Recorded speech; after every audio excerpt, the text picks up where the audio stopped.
What's up, y'all? It's your boy Rose here, and I'm back with a new video. Today we have a special guest, as always, no other than Alphina! Yes, Alphina. This is one of my friends. We go way, way back. So yeah, well over 10 years. Using my handy dandy iPad, I have some notes, of course, as y'all see in every episode. But today we're going to be talking about men are still men. You ready, Alphina? Yeah. Okay. So the term men are still men comes from it being a phrase which implies men and women have different standards of behavior, and it's generally reveals sexist views. Yeah. Do I agree with that? Yeah, do you agree with that? Or like what would be your own like definition of that? I mean, I think it's fascinating because I think men are still men, but like men are socialized to also be men, so it's like a matter of like understanding like what parts of that is just like men organically naturally being what there are as like their sex versus like what is their like socialized being of what men are. Kind of like nature versus nurture type of thing? Yeah. Okay, yeah. I would definitely agree with that in like this. I think when I say men are still men, and including myself too, because I still have certain ways that I just still, have to work on, or just in general, like, okay, I need to check that and check my privilege. I feel like when it comes to that phrase, I use it in that term, but I also use it in like, like he's just doing what he was socialized into doing, which is not an excuse at all, but it's more of a socialized thing that I refer to. Yeah, I think I also use it a lot, like, when you think there's, like, someone who's an exception to the rule, and then they, like, prove you wrong, you're like, whoa. Yeah, and that's like... still men. Would you say, like, that's, like, one of the biggest disappointments? Would you say? I'm sure there's many. I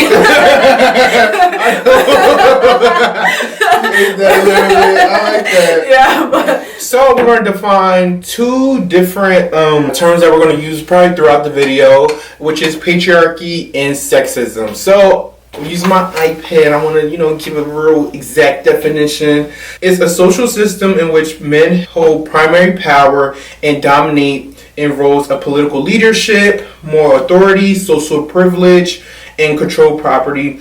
In patriarchal societies, traditional gender roles often place men in positions of authority and influence, while women and non-binary individuals may experience limitations in their rights and opportunities. And then sexism refers to discrimination or prejudice, which I'm sure you already know, but for those who don't, based on a person's sex or gender. It is often manifest as an unequal treatment or bias against individuals, typically women and gender minorities, in various aspects of life, including employment, education, and social interactions. Sexism can be both overt, such as discriminatory policies or harassment, and subtle, such as ingrained stereotypes or social expectations that limit opportunities based on gender. So, I'll have two questions for you, Alphina.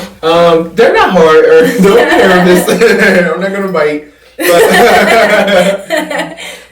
what has been your experience in men on various levels, such as paternalship, friendship, and romantic, if you don't mind?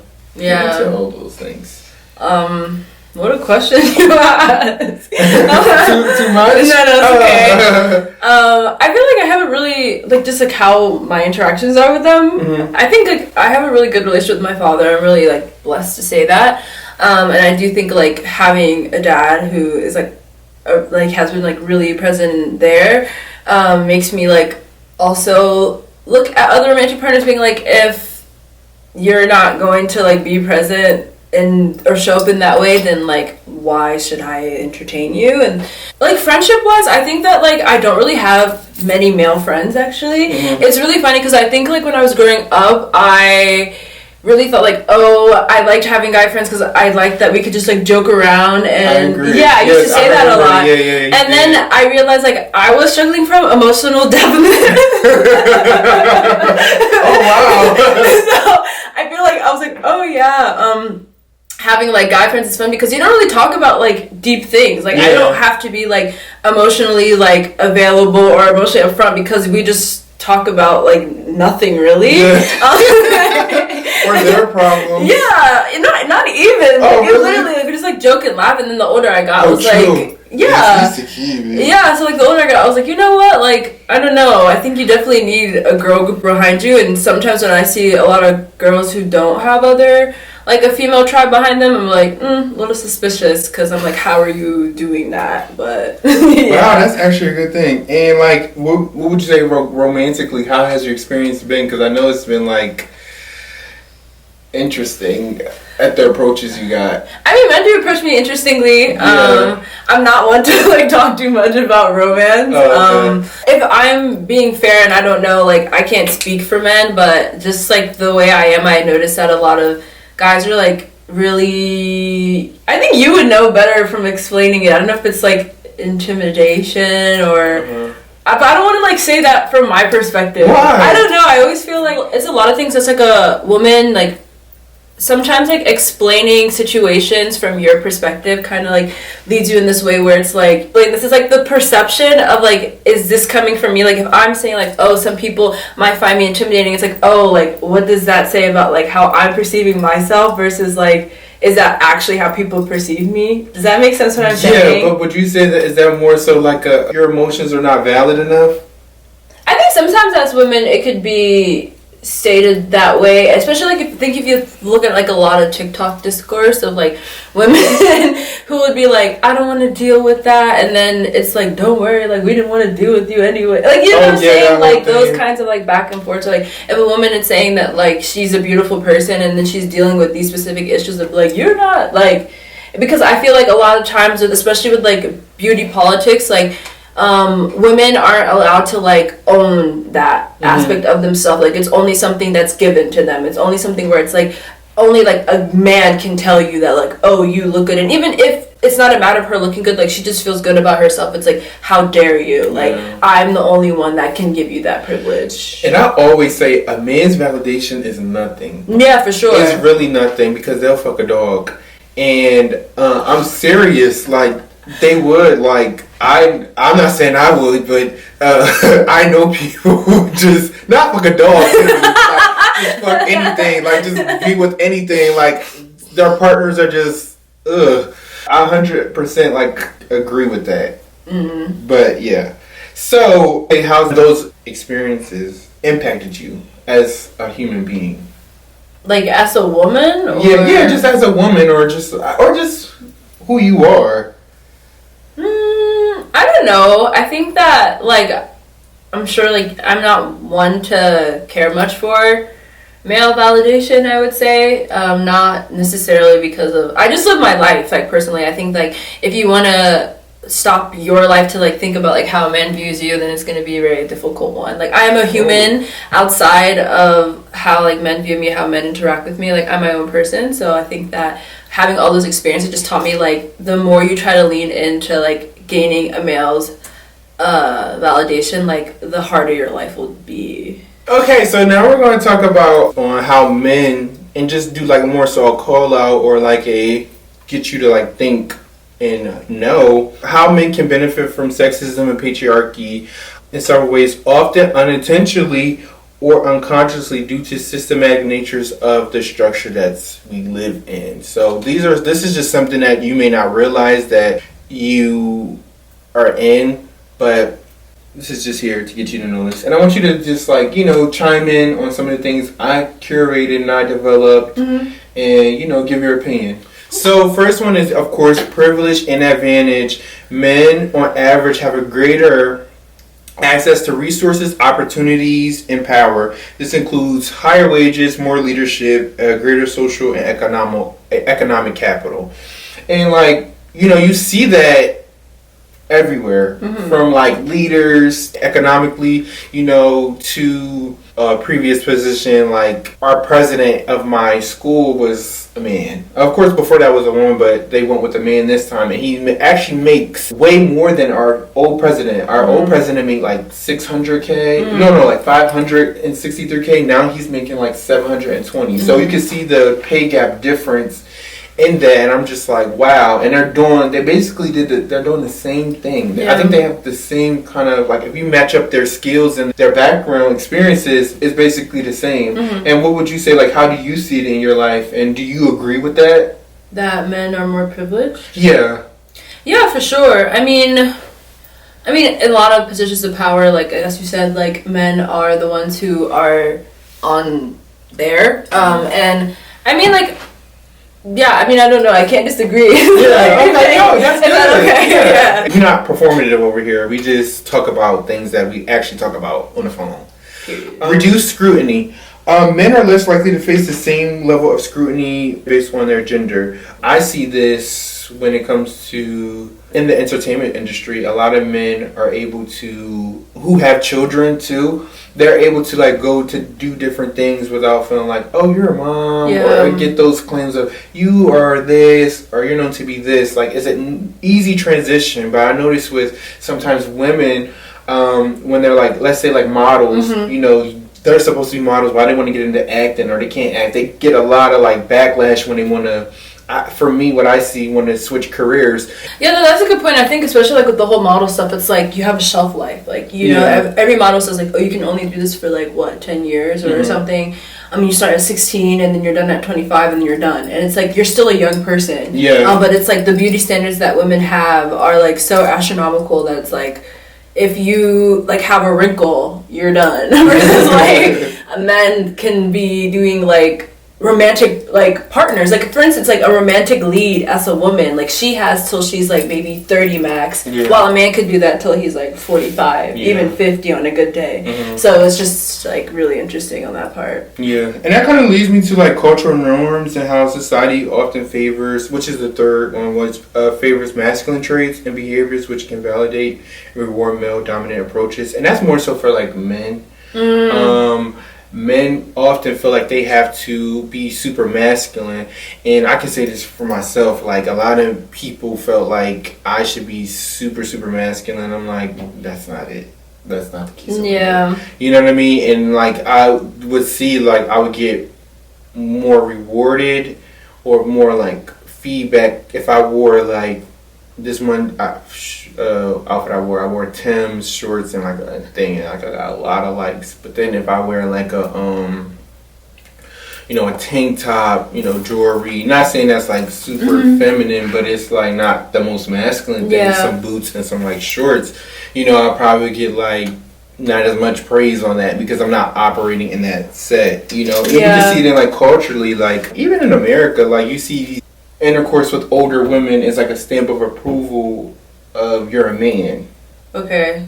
Like adults who should be nurturing them and caring for them and teach them, you know, not problematic toxic masculinity traits, but they're telling them to be in a club throwing ones at strippers who are like 25 and you're like, and he's like 10. Like that's okay, now I understand. That's like, okay, you're saying that the young man is like basically being assaulted. Yes, because he's with an older woman. Maybe I should say or like they are essentially our statutory R-word. How do you feel about that? About that part? No, just like the social expectations of a man. Okay, no, I definitely resonate with that, and I think that a lot of men think that, you know, what's really interesting is like looking at men through a male gaze versus a female gaze, like. How other men think that women want to perceive them is actually based on other men, which is like really strange. So it's like, even I think people show you all the time how like a man will like be flexing his muscles and he thinks like, oh, that's how I'm gonna get these girls. But really, it's like that's what men think is the standard for each other, but then they put that on other women, and it's just like, I don't know. Even like a lot of men think that we like. Well, I can't even speak on that because I do think there's some women who do encourage men to like have these hyper masculine traits. Like I think a lot of men would say like, hey, I would want to be more emotionally available, but when I cry, like my girl's like, why are you crying?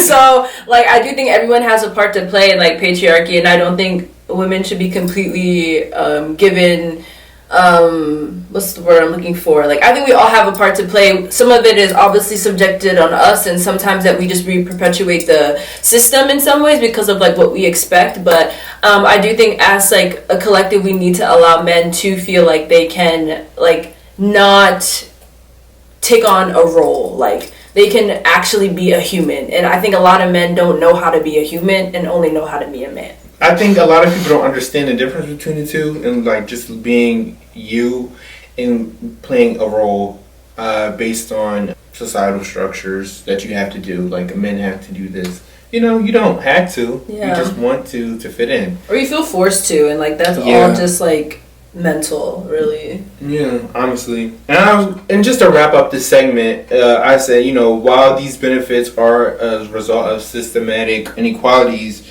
it's important to recognize and should aim to dismantle a lot of these practices so that individuals, regardless of gender, can have equal, I don't even like saying equal, but more so equitable opportunities than anything else.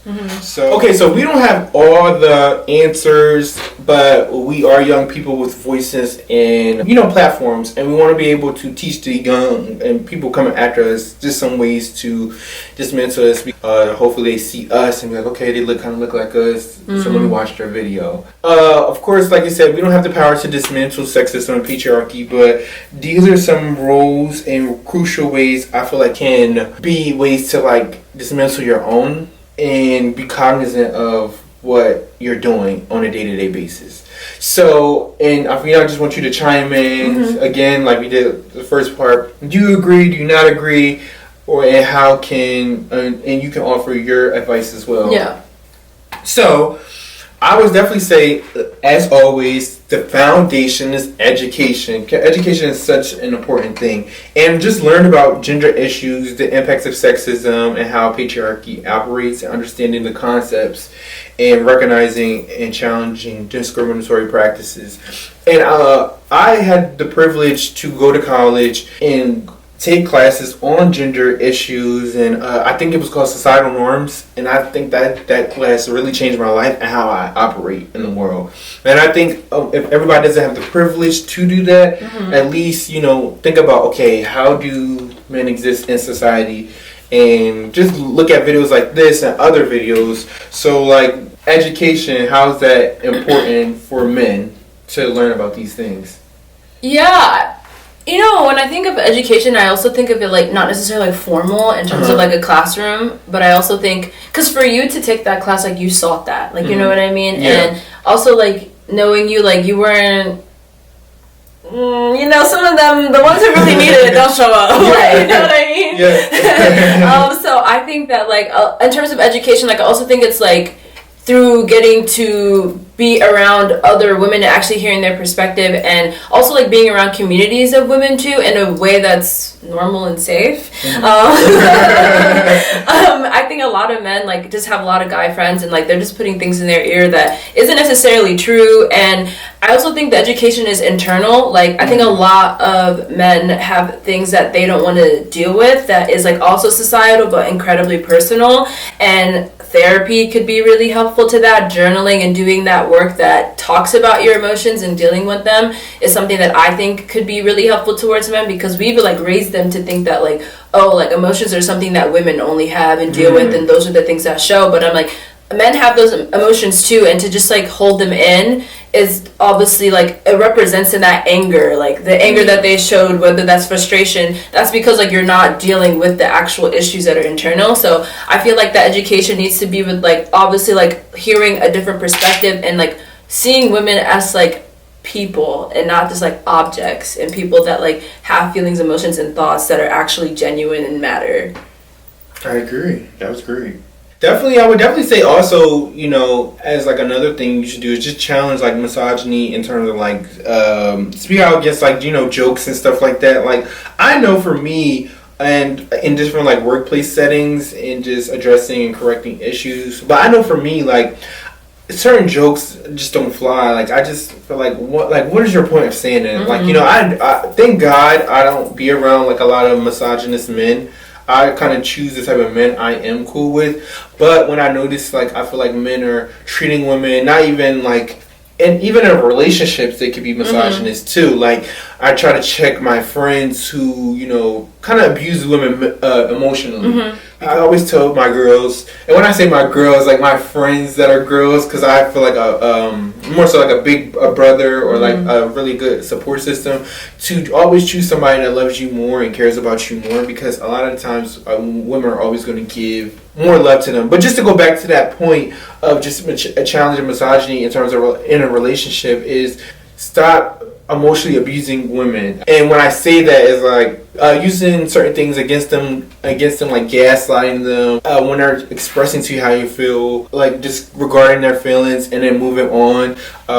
Maybe you just do that to all people, but when you do that to somebody, you're being emotionally abusive in a way, in my opinion. I try to check men on that and myself too, because I can disregard. If I don't like something, I can also disregard, but I have to learn, like, okay, very careful of what I do and how I do it. Yeah, and I just want to say that, like, the emotional abusive part, it's like to be mindful of the hierarchy of it. Like, sometimes I think we see women as like vulnerable and like we need to protect them, and yeah, we do. But I don't know. I think women have a lot of agency, and I also think that a lot of men think that, like, when they're being abusive, it's more about like power, and if anything, like, it's not about connection and care. It's about feeling like powerful, but if anything, it's because there's like such a deep void that they are struggling with. And again, as I said, like, that introspection, that like education of self is so important, because you're not pulling anything on her. Like, you're literally doing yourself a disservice, because it's not getting to the root of your issues of like, why are you being emotionally abusive? Like, why do you continuously like refuse to have commitment and have emotionally unavailable tendencies? Like, that is obviously trauma and things that you have to deal with. And just because you think like, oh, I'm one-upping her, I'm playing the field, like, you're just wasting time on bettering yourself. So yeah, again, like, I'm very self-reflective, and I'm not going to sit here and act like I haven't done that, because I have. And have I changed from that? Yes, and it's still a continuous process, because again, a lot of times you're socialized to be one way and to do things in a certain way. But I'm very like, okay, what am I doing? How can I learn from this? And like, have I done this in a way? And that's just like reflecting on different types of relationship actions that have happened to you, seeking questioning from other people, you know, and just looking up things like, okay, I respond like this. Does that contribute to that? Or does that act like that? Yeah, or like if every relationship, whether it's platonic, friendship, like romantic, is like awful at the end, like maybe it's not them, you know? Like other things are really kind of like, I would say cliche, but they still are. I feel like they're beneficial, and that's just like more so speaking up when you can, validating like people's women's experiences. I would definitely say, and just promoting like, okay, like if you're in a space, right, and you see mostly men, advocate for women to be in that space, or to be in that space, and men too. But that's like a different video we'll talk about. But this is more so about men getting to learn their privilege in society, and just mentoring and advocacy. Yeah, they all go into one. So, anything else you would like to add to those steps, or things that I feel like I may have like missed? I mean, I think you talked on it, but like, just to like reiterate that like men are, I can tell a man like, I don't appreciate you did this, but I think when another man tells them something, like, it really does hit closer to home, unfortunately. And I think like the best thing about being an ally in any situation is like being able to speak up when the people that suffer from the problem is not there, because we all know how like men are comfortable like talking about women any kind of way when it's just amongst the boys, but if I show up like that, they're gonna be mute. Or even if they say anything and I'm like, that's not cool, like, it just doesn't hit the same, versus like if their best friend is like, that's not funny, like, that's not cool, like, why'd you treat her that way? So I think it's like men holding other men accountable, or even like a lot of times like when you're going out at night and you see like this girl and she's struggling behind this man who's like behind her, like it's nice for other men to be like, hey, are you okay, like, can I step in there? Like, that's when we need you, not for like other foolish business, like that's when you can be helpful. So like, be a good citizen in society and like use your masculinity for some positivity. Yeah, and I think that's kind of crazy, like how men are not looked at as good humans. Like the whole like pick the bear is crazy. Yeah, like that's so sad. Like, just simple things that we as a community should do, but we're so socialized to like just be weirdos. It's not good. And men do it. And of course women, they do reinforce it, but men are the ones who have made that the rule. So we have to start at the head. Yeah. And then we're down.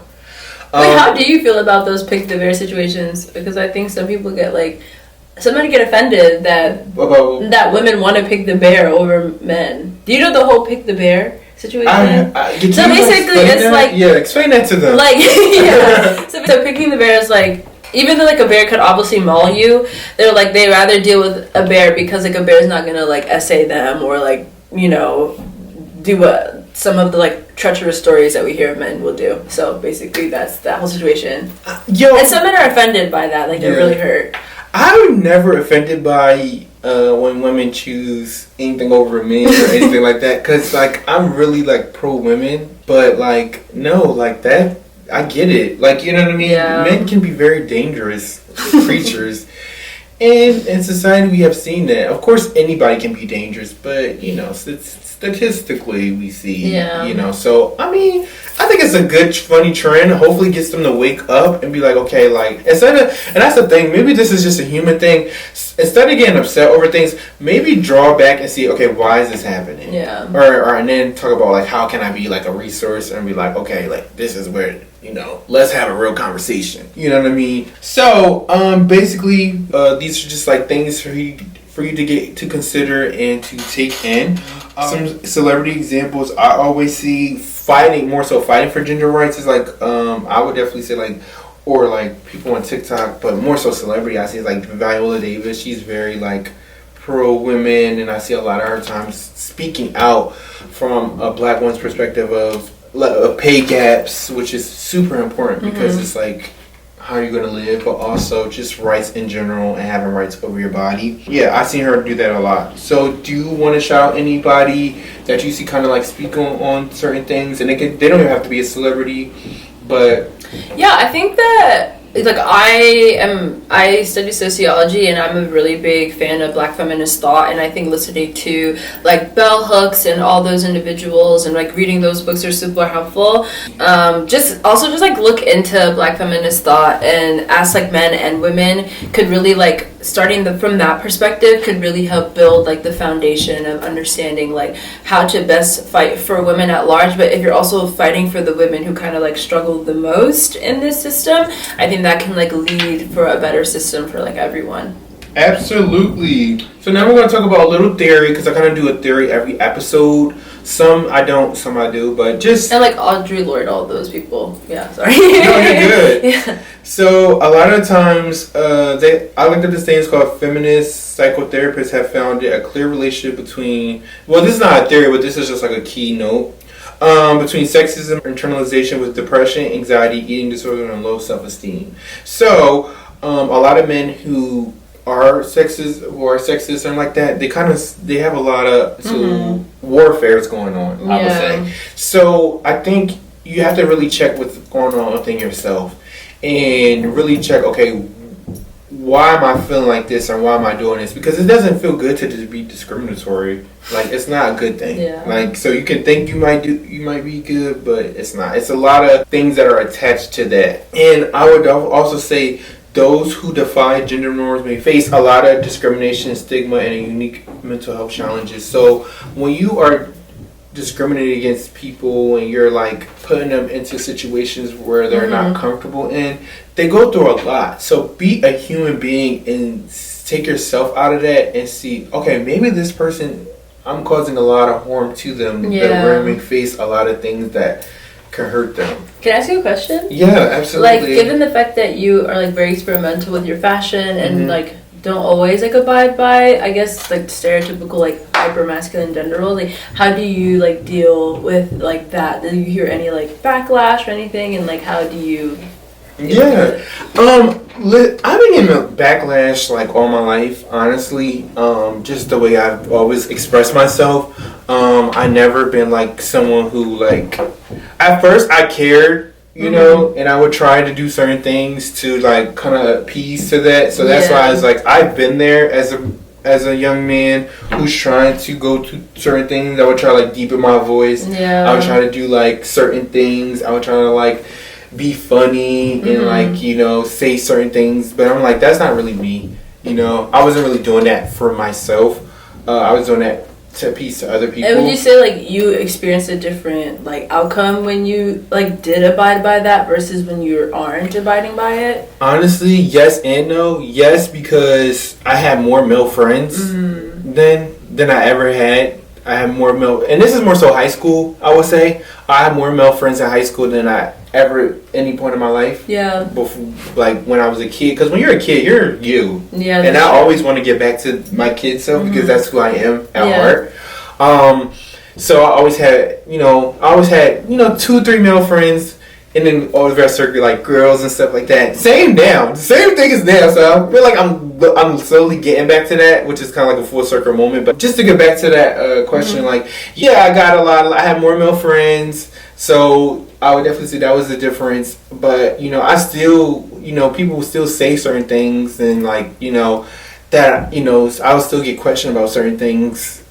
So I would say yes and no, but yeah, I definitely have more male friends, and I definitely had a little bit more male validation in a way. So although I would do certain actions and say certain things, I still would kind of dress how I would want to. Yeah. So it's still kind of like I'm getting a little bit of this and a little bit there. But now, kind of like who I am as of today, I don't have that many male friends. I'm very critical of the male thought and how males show up, and I kind of try to be like more so a person and be like, you don't have to do things that you don't want to, like, you know what I mean, like you don't have to say things to insult women to get validated by men. Like it's not a good look, my guy. Like this is not cool.